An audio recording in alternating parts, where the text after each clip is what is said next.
Aleluia. Bom, hoje eu quero pregar sobre as 3 perguntas a respeito do fim que os discípulos fizeram, que está lá em Mateus capítulo 24. Então, Mateus capítulo 24 e 25 é os 2 capítulos onde mais você tem relatos sobre a volta de Jesus, além de Apocalipse. Então, quando você tira o livro de Apocalipse, aonde você vai encontrar na palavra de Deus o Senhor, a palavra falando mais sobre a volta de Jesus e o arrebatamento e os sinais, está em Mateus capítulo 24 e 25. E lá o Senhor responde a 3 perguntas dos discípulos. Eu quero pregar sobre elas hoje para você, por quê? Então eu já preguei esses dias atrás sobre um será tomado e deixado o outro. E também domingo passado eu falei sobre relacionamento. Então nós temos que ter um relacionamento sadio com o Senhor. Ele deseja se relacionar conosco. E hoje eu quero falar sobre essas 3 perguntas a respeito do fim. Por quê? Porque eu e você, nós precisamos estar atentos aos sinais. Então não só saber os sinais, mas precisamos estar atentos. Uma vez que nós estivermos atentos aos sinais, estivermos percebendo, nós vamos ter ideia exatamente do tempo em que nós estamos vivendo. E nós vivemos dias proféticos. E hoje eu quero mostrar para você também que todos os sinais para o arrebatamento, todos já se cumpriram. Absolutamente todos. E que a volta de Jesus também ela é iminente. Não vamos poder falar sobre outros sinais, como o governo mundial, nova ordem mundial. Não, sobre isso nós não poderemos falar, não haverá tempo suficiente. Mas eu quero deixar vocês a par exatamente dos sinais que o Senhor nos fala. Eu quero iniciar lendo com você, projeto para mim,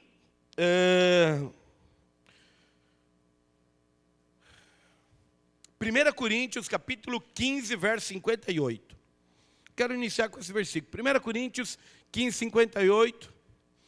Diz o seguinte: portanto, meus amados irmãos, sede firmes, inabaláveis e sempre abundantes na obra do Senhor, sabendo que no Senhor o vosso trabalho não é vão. Então, Paulo está escrevendo para a igreja de Corinto, e ele está dizendo, antes disso, ele está dizendo que a força, que o aguilhão do pecado é a lei, que o aguilhão a morte, o aguilhão, a força é o pecado, e a força do pecado é a lei que te leva para o pecado. E aí no verso 58 ele diz, portanto, meus irmãos, portanto, amados irmãos, sede firmes. Então nós precisamos ser firmes, claro que nós precisamos, firmes naquilo que nós cremos, firmes na nossa vida, firmes em sendo cristãos, firmes na nossa conduta, no nosso andar, devemos ser sim, inabaláveis, claro que sim. Então no Senhor nós podemos ser inabaláveis, podemos, e devemos ser abundantes, diga comigo, abundantes. Então, abundantes não é só fazer, é fazer além, é fazer muito, é estar muito envolvido na obra do Senhor. Porque nós precisamos ter uma clareza. Na obra do Senhor, nenhum trabalho é vão. Nenhum. Não há trabalho vão que você esteja envolvido no Senhor. Porque o Senhor voltará e vai retribuir cada um segundo as suas obras. Então, uma vez que nós somos salvos para sempre. Uma vez que nos tornamos filhos para sempre. João capítulo 1, verso 12, diz, e todos quanto creram, deu-lhes o poder de se tornarem filhos de Deus. A saber, não da vontade do homem, não da carne, nem do sangue, mas de Deus. Então, ao crer em Jesus, nos tornamos filhos. Amém?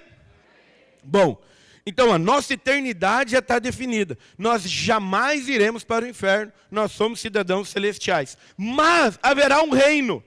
E esse reino é de 1000 anos. E esse reino é as obras que nós manifestarmos aqui na terra. Por isso que o Senhor diz que Ele virá e retribuirá cada um segundo as suas obras.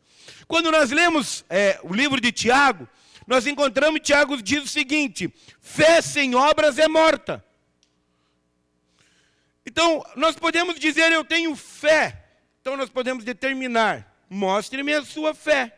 É isso que ele está dizendo, o apóstolo Tiago. Ele diz, mostra-me a tua fé, então. Aí ele diz, fé sem obras é morta. Me mostra a tua fé sem obras, que eu te mostro a minha fé através de obras. Então, a fé sempre vai ser frutífera. Se eu ando em fé, eu me torno inabalável, porque eu coloco a minha confiança no Senhor. Então, quando nós declaramos que nós andamos em fé, a nossa fé, ela vai se manifestar. Não é só uma questão de dizer eu creio, mas o meu comportamento, o meu andar, a minha vida, ela vai ser condizente com aquilo que eu creio. Então, algumas pessoas às vezes pensam, eu preciso mudar o meu comportamento. Ei, presta atenção, nós não conseguimos mudar o nosso comportamento. Nós mudamos a nossa maneira de crer, e aí o nosso comportamento é afetado. Então, o nosso comportamento é só um reflexo da nossa crença. Eu faço aquilo que eu creio. Eu falo aquilo que eu creio. Eu ando da maneira que eu creio. É dessa maneira, amém? Bom, isso é importante? Claro que é. Por quê? Porque eu e você fomos chamados para viver por fé. Exatamente isso.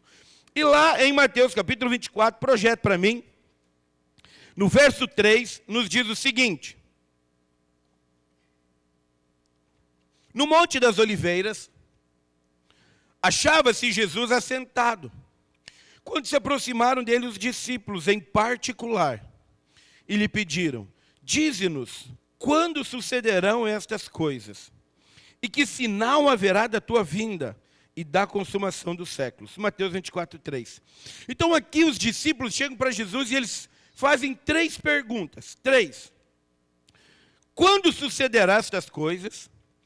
Qual será o sinal da sua vinda? E qual será o sinal da consumação dos séculos? Então, agora em Mateus capítulo 24 e 25, o Senhor responde essas 3 perguntas. Então, quando você olha lá para Mateus 25, e você tem a parábola das 10 virgens, a parábola das 10 virgens estão falando referente ao reino, não à salvação. Reino. As 10 eram virgens, as 10 adormeceram, a ponto que morreram, as 10. 5 delas eram prudentes, tinham azeite sobrando. O azeite sobrando significa uma vida no Espírito, tinha unção. As outras 5 eram nécias. Tinham a lâmpada, mas não tinham azeite sobrando. As 10 tinham lâmpada. A lâmpada aponta para a vida no Espírito. Nasceram de novo, são salvas. E aí agora, 5 prudentes, elas viveram movidas pelo Espírito. Cumpriram o propósito. Eram cheios de unção, cheios do Espírito sempre. As outras 5, não. As 10 adormeceram, estavam na mesma situação. Quando ouviu-se que o noivo estava vindo, 5 estavam preparados para o casamento. 5 não estavam. Isso vai de acordo com aquilo que Jesus fala no capítulo anterior, 24, onde ele diz, 2 estarão no moinho, uma será tomada, a outra ficará. 2 estarão no campo, um será tomado, o outro ficará. Depois também, nós lemos a parábola dos talentos. E aí diz que o Senhor, ele ia sair, e ele deu então, chamou seus servos, e para um ele deu 5 talentos, para outro 2 e para outro 1. Cada um conforme a sua capacidade. Presta atenção, o Senhor nunca vai mandar ou lhe dar algo além da sua capacidade. Sempre. Então aquele que ganhou 5 talentos, ele tinha capacidade para multiplicar os 5 talentos. Aquele que tinha 2 talentos, tinha capacidade para multiplicar os 2 talentos. E aquele que ganhou 1, tinha capacidade de multiplicar também 1 talento. Bom, o Senhor, ele volta para acertar as contas. Então significa que o Senhor, ele nos deixou talentos, dons. Ele deixou para cada um de nós. E ele vai voltar para acertar contas cada um de nós. Quando? No início do reino de 1000 anos. Então, quando você olha para isso, ele diz o seguinte, aquele que tinha 5, saiu e multiplicou. Entregou outros 5. Aquele que tinha 2, saiu e multiplicou, e entregou outros 2. Mas aquele que tinha 1, ele volta, e aí ele diz, eu sei que você colhe onde não plantaste, ceifas onde não semeaste. E aí o Senhor diz, você diz que me conhece, e que eu colho onde não plantei, e ceifo onde não semeei. Ele faz uma pergunta, por quê? Porque ele não conhece o seu Senhor, de verdade. E aí ele diz, tira aquilo que ele tem, e lançai-o fora. Ali haverá choro e ranger de dentes. Então muitas pessoas acreditam que esse choro e ranger de dentes é o inferno. Não, mas não é. É a perca da salvação. Não, não é. Choro e ranger de dentes é Jesus no reino olhar para você e dizer, servo mau e infiel. Você não foi fiel no pouco, está fora do reino. Em outra passagem, o Senhor diz que muitos naquele dia chegarão a dizer, em teu nome expulsamos demônios, em teu nome nós curamos enfermo. E ele vai dizer, afaste de mim, porque eu não vos conheço. Por quê? Porque é para reino. Então Jesus, ele fala em Mateus capítulo 6, nem todo que me chama Senhor, Senhor, entrará no reino de Deus, mas todo aquele que faz a vontade do meu Pai. Então o reino é por obras, é para aquele que realmente obedece ao Senhor. O reino é de 1000 anos aqui na terra. Então quando nós olhamos para essas passagens, nós entendemos que Jesus está explicando sobre o reino de 1000 anos. Então, a salvação é para todo aquele que crê em Jesus. O reino é para aquele que é obediente.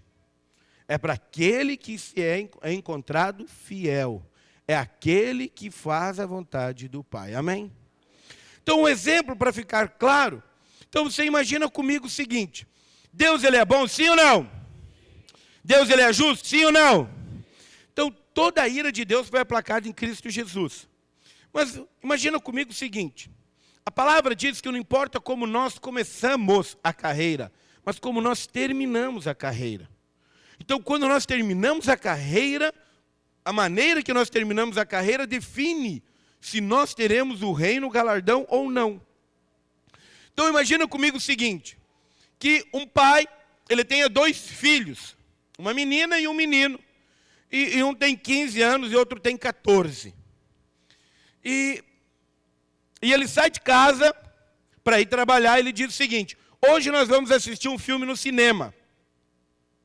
Mas, para eu levar você no cinema, a menina, ela precisa lavar a louça, limpar a cozinha e guardar a louça. O menino precisa cortar a grama e rastelar. E ele diz, quando eu voltar, se vocês tiverem feito como eu falei, nós iremos no cinema.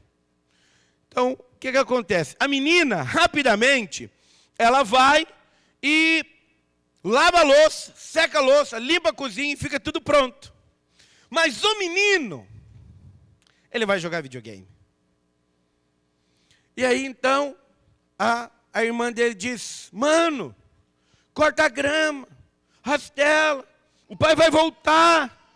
E aí, então, ele não vai te levar no cinema. E aí aquele menino diz, não, falta muito tempo ainda para o pai chegar, é cedo. O pai só vem às 18 horas. Ih, vai demorar muito, eu tenho tempo. E aí ele continua jogando videogame. E aí daqui a pouco a irmã vem de novo e diz, mano, vamos, te apressa, corta logo a grama, rastela, fique pronto, o pai vai vir, quer levar no cinema, você vai acabar não indo. E ele diz, não, tem tempo, e vai demorar muito ainda. Mas, naquele dia, o pai chegou, em vez de vir às 18, chegou às 15h30, porque ele queria levar os filhos na sessão das 16. E aí agora ele chega em casa, a louça está lavada, guardada e a cozinha está organizada. Porém, a grama não está cortada e rastelada. Os 2 deixaram, algum deles deixou de ser filho, sim ou não? Não. Os 2 são filhos? Sim. Agora, se o pai levar os 2 para o cinema, ele está sendo injusto? Sim. Se o pai não levar nenhum no cinema, ele está sendo injusto? Sim. Então o que acontece? O filho fica e a filha vai para o cinema. Presta atenção, eu estou explicando isso para você sobre reino. Por isso que os dois estarão andando juntos no campo. Um será tomado, levado ao outro. Um é maduro, um foi obediente, o outro não. Então, muitas vezes, o que acontece? Presta atenção, porque muitas vezes na nossa vida, às vezes diz, não, eu vou me envolver com a igreja mais tarde. Ano que vem. Deixa passar o verão que eu vou me envolver com a igreja. Aí eu me envolvo com Cristo. Deixa para o ano que vem. Para o ano que vem eu prego o evangelho. Para o ano que vem, calma. Ah, não, Jesus está voltando, é verdade. Mas vai demorar para Jesus vir. Mas de repente, Jesus vem. Então veja bem, às vezes é uma ideia de que a volta de Jesus, ela vai demorar muito tempo. Mas hoje quero te mostrar que não vai. Exatamente, Jesus está às portas e Ele está para voltar. Então lá quando você lê os evangelhos, você vai perceber que em Lucas capítulo 21, ele fala que Jerusalém, antes do fim, seria pisado pelos gentios. Mas um pouco antes do fim, ela seria tomada novamente para Israel. Ela deixaria de ser pisada pelos gentios. Então os discípulos, eles não estavam conseguindo compreender de repente muito naquele momento. Mas hoje nós conseguimos compreender melhor. Por quê? Porque o Senhor estava falando do templo e de Jerusalém. E 70 anos depois de Jesus, 70 anos depois de Cristo, Jerusalém foi invadida, Israel foi invadido, e o templo foi destruído completamente, e os judeus, eles foram espalhados por todo o mundo. E esse fenômeno foi conhecido como diáspora. E aí então, o Senhor começa a cumprir a profecia. Ele diz, haverá um tempo que Jerusalém será pisado pelos gentios. Quando terminar esse tempo, saiba que está próximo. Então, 70 anos depois de Cristo, quando acontece isso, o templo é destruído, os judeus espalhados para o mundo todo, e Israel deixa de ser nação. Não existe mais Israel. Deixa de existir Israel. E aí, então, agora, tanto Israel como Jerusalém é pisado exatamente pelos gentios. Mas, em 1948, então quase 2000 anos, Israel e Jerusalém foram pisados pelos gentios. Mas em 1948, depois da Segunda Guerra Mundial, a ONU, Organização das Nações Unidas, devolveu o território para Israel novamente. Israel volta a ser nação.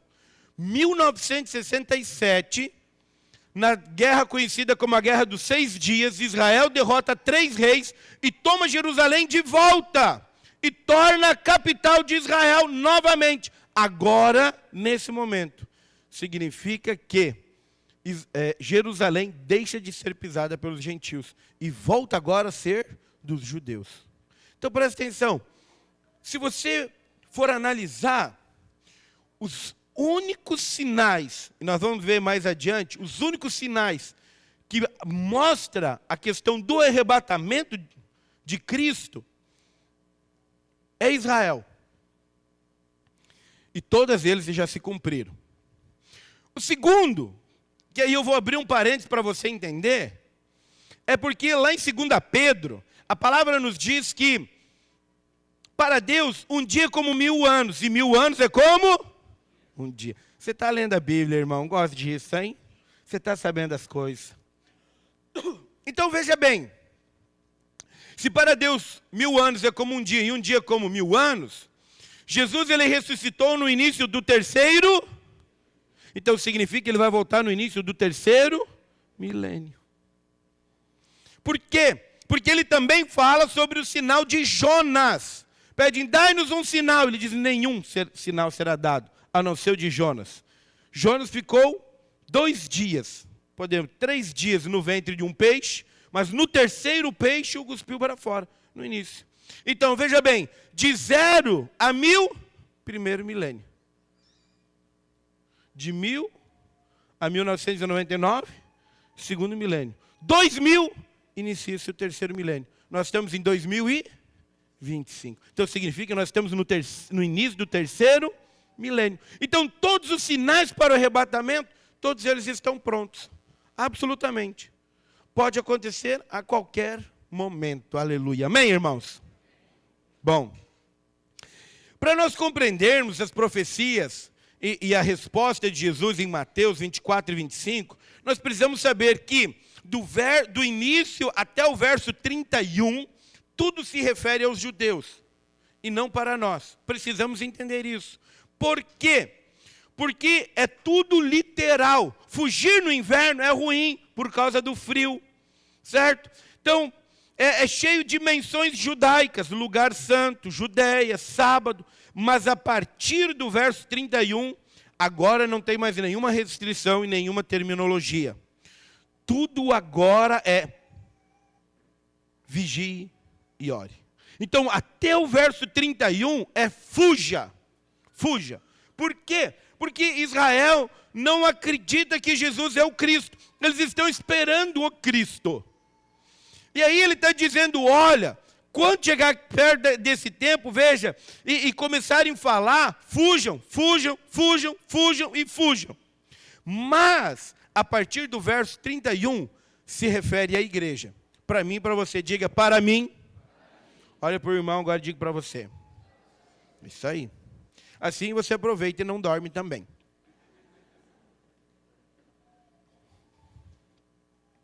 Então agora, a partir do verso 31, é preciso vigiar e orar.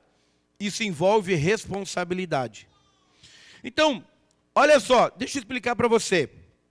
Algumas pessoas, elas são pré-tribulacionistas.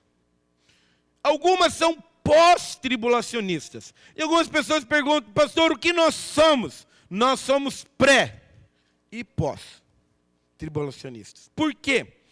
Porque aquele que é pré-tribulacionista, ele acredita que toda a igreja será arrebatada antes da grande tribulação. O pós-tribulacionista acredita que a igreja vai ser arrebatada somente depois da grande tribulação. Somente depois.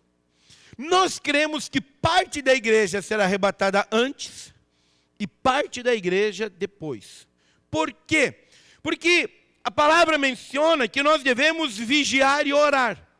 Então, se todos nós seremos arrebatados antes da grande tribulação, que é uma certeza, é o pré-tribulacionista, para que nós precisamos orar e vigiar?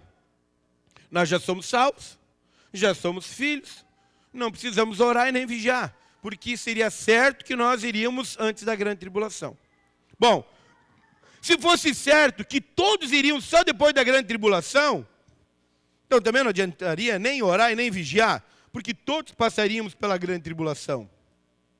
Mas se a palavra diz que eu preciso orar e vigiar, então significa que parte será levada antes. Qual? Aquele que está vigiando, aquele que deseja e aguarda a volta do Senhor, aquele que é obediente. E aquele que não estiver orando e vigiando, será tomado depois, mas passará pela grande tribulação. Amém, irmãos?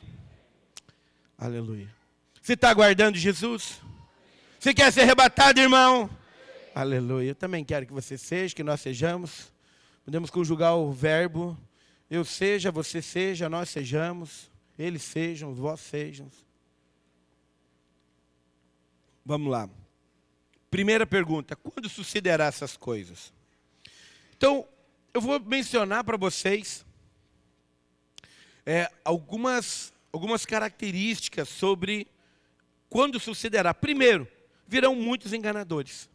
Então, Jesus está dizendo que virão muitos enganadores. E durante esse tempo, muitos se levantaram dizendo Cristo, enganando. Então, muitos enganadores. Um dos enganadores é, todos os caminhos levam a Deus. Isso é um engano? Sim ou não? É um engano. Então, ouvimos muito isso? Sim. Outro engano. O que importa é você ser feliz. Isso é um engano? É também. Tem mais um engano que eu posso te dizer. O que importa é fazer a obra de Deus. A obra de Deus, nós, sem dúvida nenhuma, nenhum trabalho é vão. Nós lemos 1 Coríntios 15, 58. Mas Jesus diz que nem todo que me chama Senhor, Senhor, entrará no reino de Deus. E que naquele dia muitos dirão, em teu nome expulsamos demônios, curamos enfermos, mas ele vai dizer, afaste de mim, porque não vos conheço. Então, o que importa é o fazer a vontade de Deus. Então, eu preciso estar consciente disso? Claro que sim. Segundo, ele diz no verso 7 e 8, que haverá guerra, fome e terremoto. Então, as guerras aqui se referem a todas as guerras que ocorreram durante 2000 anos. Então, nesses 2000 anos de inverno de Israel, né, podemos dizer assim que tinha deixado de ser nação, nós tivemos Primeira Guerra Mundial, Segunda Guerra Mundial, mesmo depois que Israel se tornou novamente nação, tivemos guerra de novo dos 6 dias que eles tomaram Jerusalém, e por fim, não para de ser mencionado guerra. Você ouve falar muito de guerra. Então, há rumores de guerra na Venezuela, rumores de guerra ali no Esquibo, rumores de guerra lá em Israel, Iraque, e assim por diante. Tivemos a Guerra Fria no Afeganistão, tivemos muitas guerras. Mas temos outras guerras também. Quando você abre o noticiário, muitas vezes nós falamos o quê? Guerra contra o tráfico, guerra contra o contrabando. Você vê que a palavra guerra, ela se tornou muito usada. Muito usada. Então a palavra está dizendo que naqueles dias, no final, haveriam. E essas guerras elas são tipificadas pelo cavalo vermelho. Lá de Apocalipse capítulo 6, versos 3 e 4. Não precisa projetar. Mas por que eu quero te mostrar isso? Porque quando Jesus ressuscitou, e aí João tem a visão de Apocalipse, e ele chora muito porque não se achou-se ninguém digno de abrir o livro com os 7 selos. E aí então ele está chorando muito e vem um dos anciões e diga, não chore, porque o leão da tribo de Judá venceu, e ele é digno de abrir o livro. Quem é o leão da tribo de Judá? Jesus. E ele então vai, pega o livro, e ele abre os 4 primeiros selos, são 4 cavaleiros, que Jesus menciona aqui em Mateus 24, sem se referir ao nome deles, mas lá em Apocalipse 6 você vai encontrar o nome. Então, veja bem que o primeiro cavaleiro lá mencionado em Apocalipse 6 é sobre o cavalo branco, que representa os falsos ensinos. Mas aqui em Mateus 24 ele diz, vede, que ninguém vos engane. Pode projetar para mim o verso 4, Mateus 24, 4. Isso. Vede, que ninguém vos engane, porque virão muitos em meu nome dizendo, eu sou o Cristo, e enganarão a muitos. Esse é o cavalo branco, descrito lá em Apocalipse 6. Que virão muitos falsos profetas, falsos ensinos.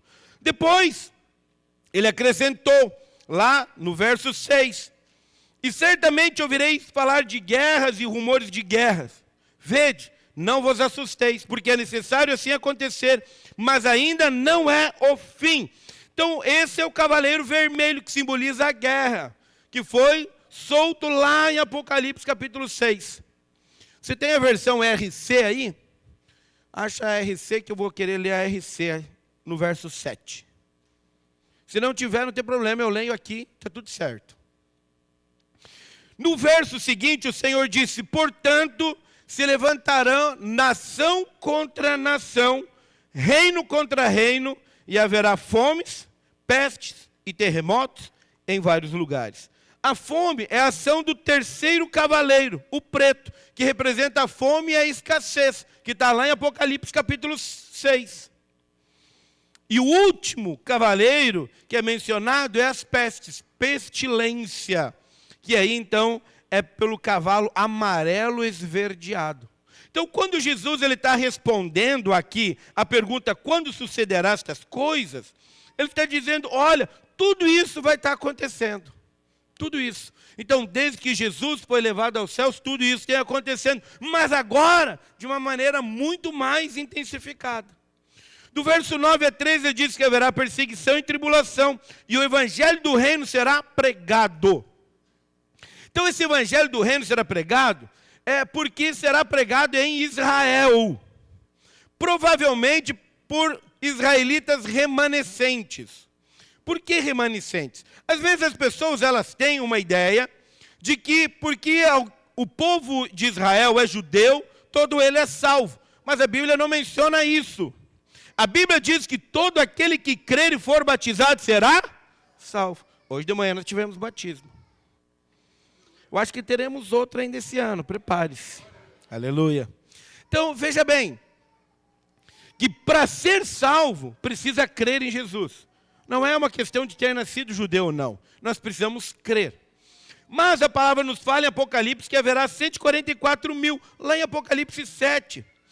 12 mil de cada tribo das 12 tribos. Então, o povo de Israel são 12 tribos. E 12 mil de cada tribo, então será selado. Provavelmente, esses aqui serão aqueles que estarão pregando sobre o reino. Amém? Bom, do verso 15 a 22, fala sobre a grande tribulação. Então, o abominável da desolação. Então, deve se referir a um ídolo. E isso vai marcar o início da grande tribulação. Então, a grande tribulação serão 7 anos, podemos dizer dessa maneira, para você entender. Então, ela acontecerá depois do arrebatamento. Mas é uma sequência de fatos para ocorrer. Então, acontece o arrebatamento. O arrebatamento não começa a contar os 7 anos. Por que precisa contar 7 anos? Porque a grande tribulação serão 3 anos e meio, que vai iniciar no meio de um tempo de 7 anos. Começa a contar quando o anticristo se levantar e fizer um tratado de paz com Israel. Quando o anticristo ele faz um tratado de paz com Israel, aí então começa a se contar os 7 anos. Nesses primeiros 3 anos e meio, haverá uma grande paz. E, provavelmente, nesses 3 anos e meio é que será construído o templo, no Monte das Oliveiras, aonde hoje tem 2 mesquitas. Mas, como o anticristo se levantará, e haverá o tratado de paz com Israel, nesse tempo é construído o templo. Bom, quando inicia-se então os 3 anos e meio de grande tribulação, na metade dos 7 anos, o anticristo vai profanar o templo. Por isso que o Senhor fala o abominável da desolação.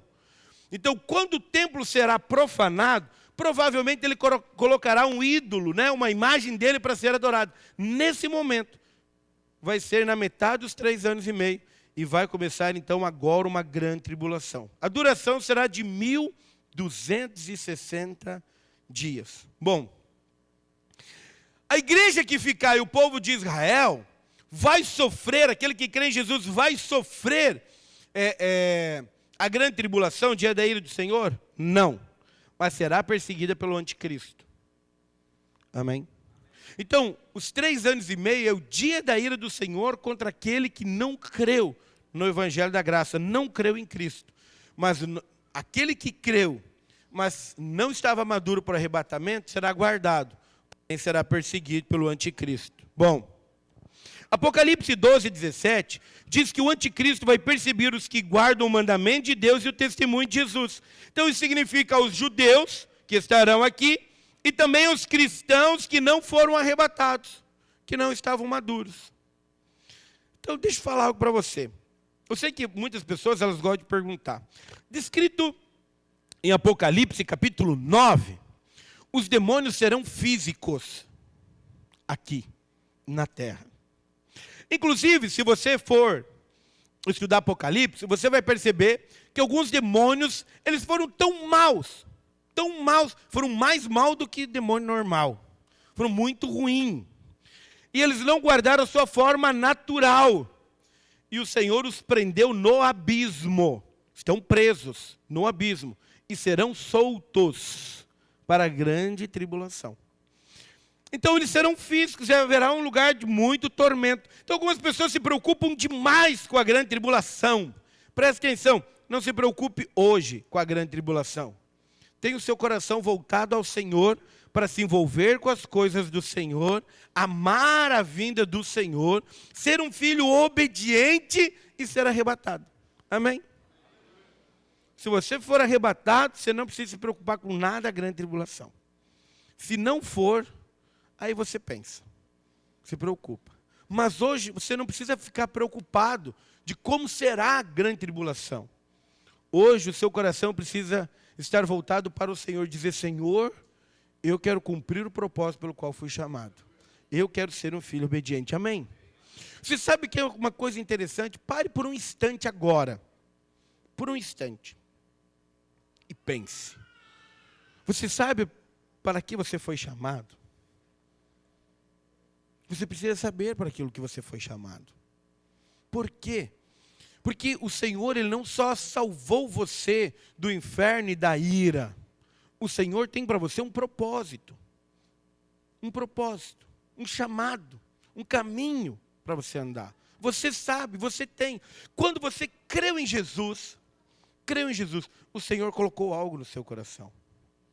O Senhor colocou um desejo no seu coração, um anseio no seu coração, uma vontade no seu coração que você ainda não tinha, mas você sentiu ao crer em Jesus.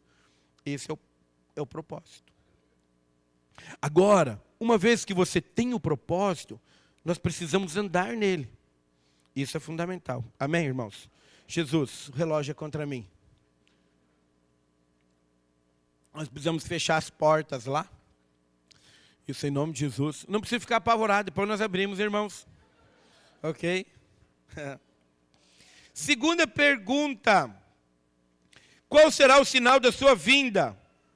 Então veja bem, a vinda de Jesus será, diga comigo assim, a volta é uma só, em 2 momentos.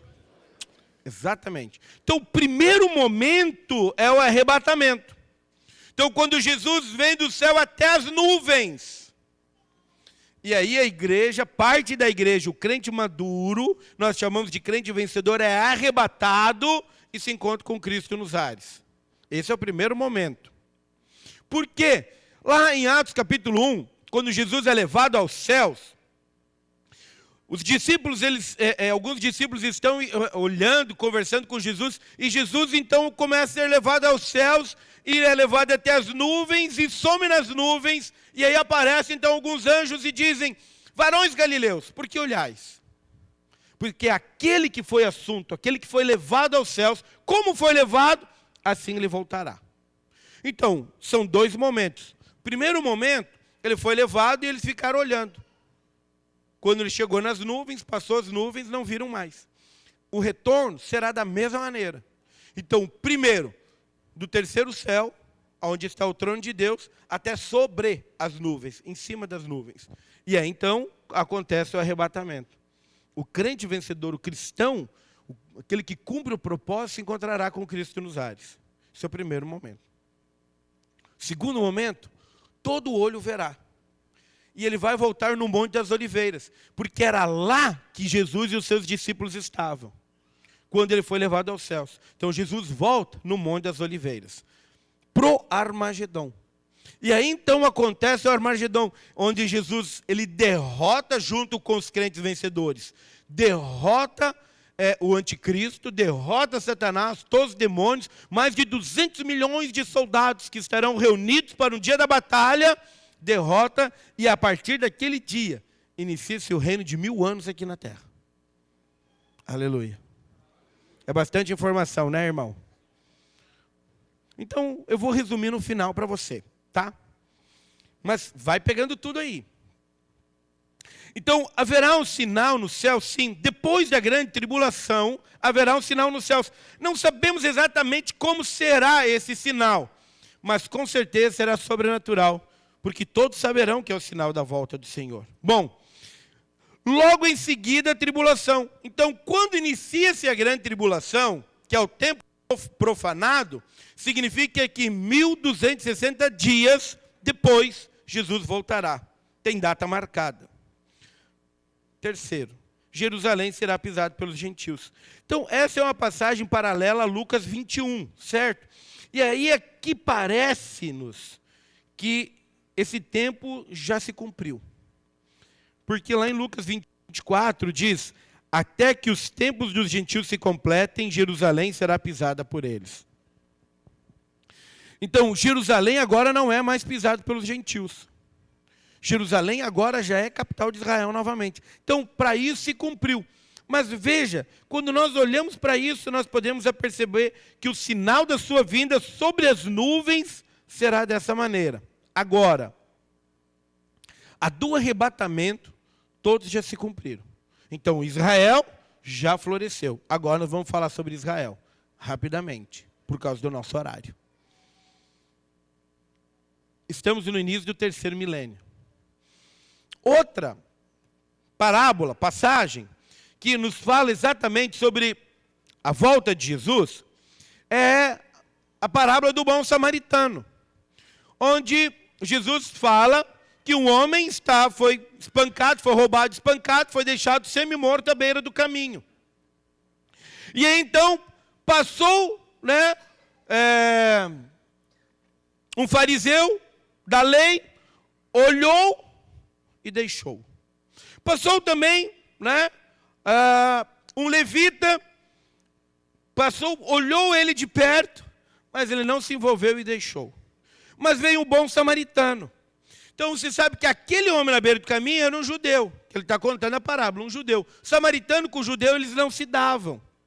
E então, mas o bom samaritano ele veio, pegou aquele homem que estava deixado de semi-morto, pesou-lhe então o vinho, que é um antisséptico, para limpar as feridas, pesou o óleo, que aponta então para a unção do Espírito, o vinho que ele colocou aponta para o sangue, que hoje nos cura de todas as feridas, e levou ele até uma estalagem, um lugar para que ele fosse cuidado. E ele diz, olha, cuide dele, e eu vou te deixar 2 denários. Quando eu voltar, se tiver algum acréscimo, você gastou algo a mais, eu lhe pagarei. Isso está lá na parábola do bom samaritano. Bom, deixa eu explicar para você. A pessoa semi-morta, deixada à beira do caminho, são as pessoas do mundo. Sem Jesus, todos estão semi-mortos, como mortos. Jesus é o bom samaritano. Ele vai, larga o sangue sobre ele, que aponta o vinho, antisséptico. Depois ele libera o Espírito da unção e ele leva para a estalagem. A estalagem é um tipo de igreja. Então Jesus ele salva a pessoa e traz para onde? Para o meio do corpo, para o meio da igreja. Para nós cuidarmos. Amém? Bom, o que acontece? Ele deixa o pagamento de 2 denários para o dono da estalagem. E ele diz, cuide dele. Se algo a mais você gastar, quando eu voltar, eu lhe pagarei.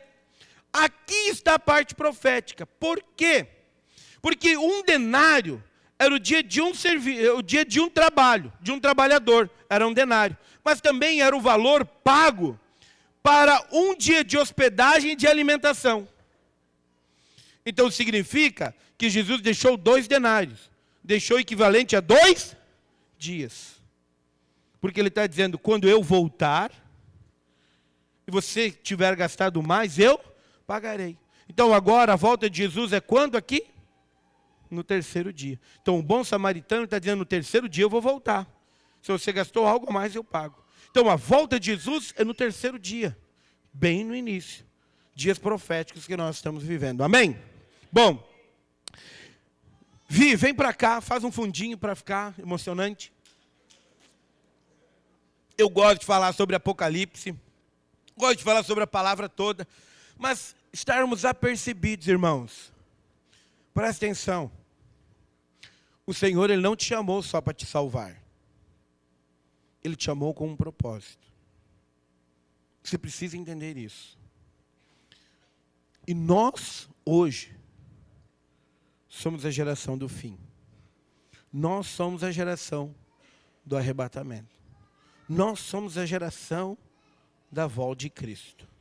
Isso você precisa entender. Bom, agora a partir do verso 32 em diante, ele está respondendo qual será o sinal da consumação dos séculos. E aí ele fala sobre a figueira. Ele diz, olhai a figueira. Quando as suas folhas começam a brotar, saibam que o verão está próximo. O verão é o tempo de colheita da figueira. E aí ele está dizendo, então, quando começa a brotar, significa que o inverno já passou. Já passou, o verão está próximo da colheita.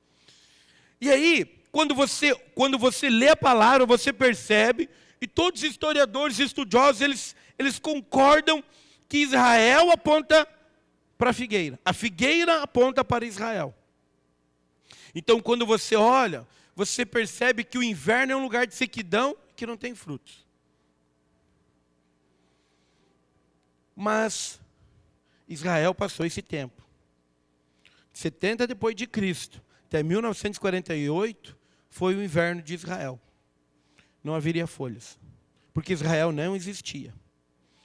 Mas agora, em 1948, Israel volta a ser nação. Começou a brotar as primeiras folhas. 1967, na Guerra dos 6 Dias, Jerusalém volta a ser capital. Agora aumentou os brotos.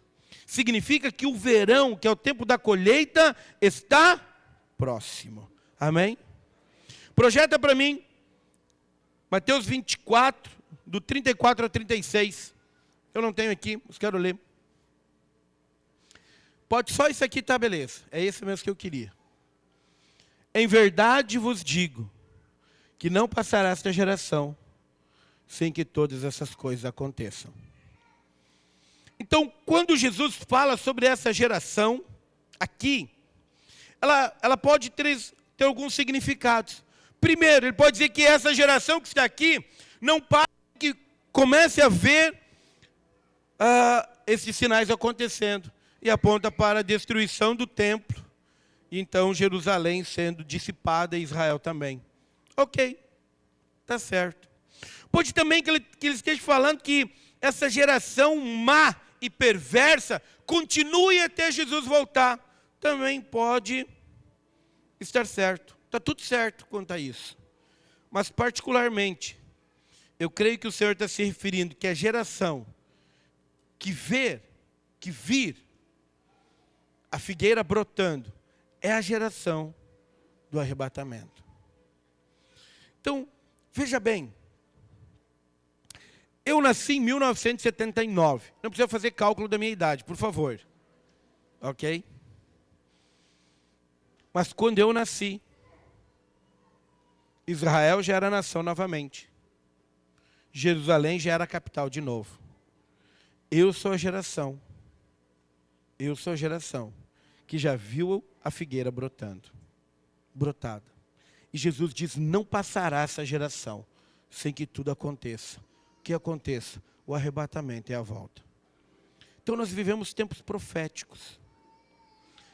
Outro sinal, ele diz que será nos dias como de Noé. A condição humana será como nos dias de Noé. Viviam em função do prazer e do dinheiro. Esse é um tempo que nós vivemos. O mundo vive para o prazer e para o dinheiro. Por isso que Jesus diz que ninguém pode ter dois senhores, porque se devotará a um e odiará o outro. Ninguém pode servir a Deus e às riquezas. Esse é um tempo que nós vivemos exatamente assim. Mas eu quero te dar um outro sinal também do final dos tempos. Projeto para mim, 2 Timóteo, capítulo 3, verso 1. Nós vamos ler alguns versículos. A banda pode vir subindo também. Vamos intensificar. Em nome de Jesus. Eu sei que agora eles devem estar pensando assim, que louvor que nós vamos fazer com essa palavra. Não sei. Também. Mas que o Senhor dê graça. Maranata, ora vem, né? Muito bom, isso aí. Aleluia. Vocês devem ter falado no WhatsApp lá, né, irmãos? Vou olhar depois. Volta aqui. Paulo escreve para Timóteo, ele diz assim, sabe porém isto, que nos últimos dias, agora pode ser a Ara, tá? Não precisa ser a RCR, esse era só aquele versículo. Pode voltar para mim na Ara lá, por favor.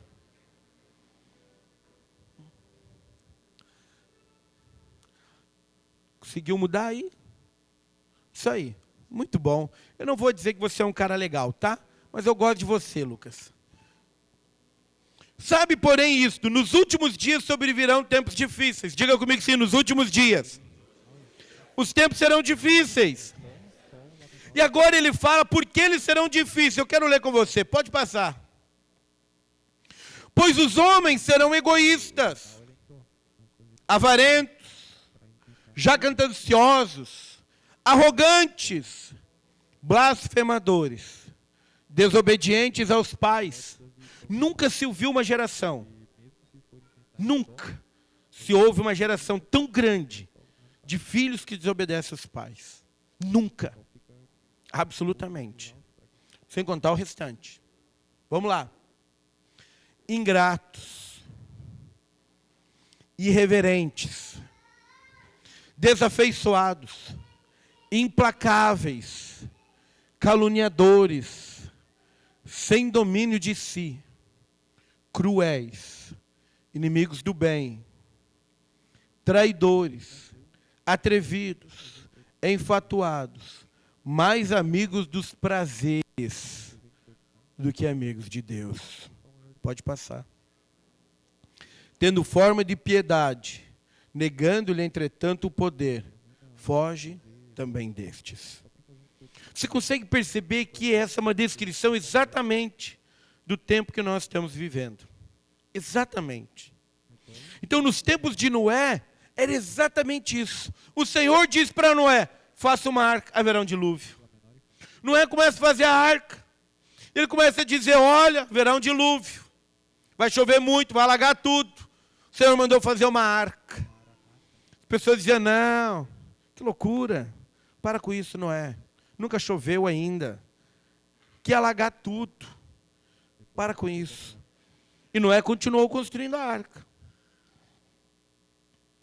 Mas chegou um dia que os animais vieram. Os sinais estavam se mostrando.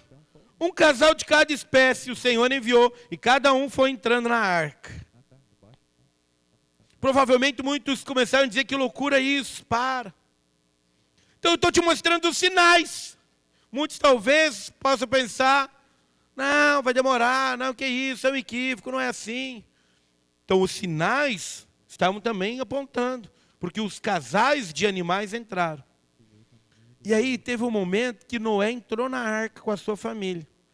E a palavra fala em Gênesis que Deus fechou a porta.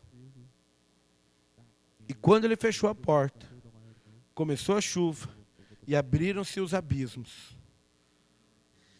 E houve uma grande enchente. Mas ninguém acreditou. Hoje, nós estamos anunciando o quê? Jesus está voltando. Os sinais do arrebatamento se cumpriram. Estamos no início do 3º milênio, na volta, no início do 3º dia. Tudo está acontecendo. Mas é uma geração que não quero ver os sinais, não quero me deparar com isso. Eu preciso pensar em mim mesmo. Eu preciso pensar nos meus prazeres, na minha felicidade. Exatamente nos dias de Noé. Casavam-se, davam-se em casamento, bebiam e comiam, e não se aperceberam. O arrebatamento será antes da vinda. Porque o Senhor diz que nós devemos orar e vigiar. Presta atenção, o Senhor não é Senhor de incrédulos. Ele não manda incrédulo orar e vigiar, mas Ele manda os seus filhos. O arrebatamento será como um ladrão. Não haverá sinais. Os únicos sinais que apontam para o arrebatamento é Israel. Todos se cumpriram. Início do 3º milênio. Se cumpriu. Algum sinal para o arrebatamento? Não. Será assim. Exatamente.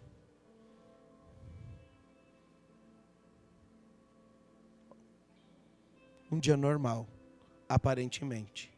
Mas de repente, acontece o arrebatamento. A palavra não diz que nós devemos virar monges para ser arrebatado. Isso é um equívoco. Ah, não, então eu preciso me retirar agora para um lugar, ficar isolado. Não, não, não. O arrebatamento acontece exatamente quando 2 estão no campo. 2 estão no moinho. Estão trabalhando. Mas significa que um estava maduro e outro não. Um desejava a volta do Senhor, o outro não. Um viveu para o Senhor, o outro não. Um cumpriu o propósito, o outro não. Hoje, eu te mostrei todos os sinais. Eu estou te mostrando, Jesus está voltando. Está próximo. As portas. Irmão, preste atenção. Ele está muito mais perto do que você pode imaginar. Muito mais perto. Quero que você se coloque de pé. Está gravando, Leandro? Aleluia. Feche os seus olhos. Você pode interromper agora? Pode cortar agora? Corta aí então, por favor.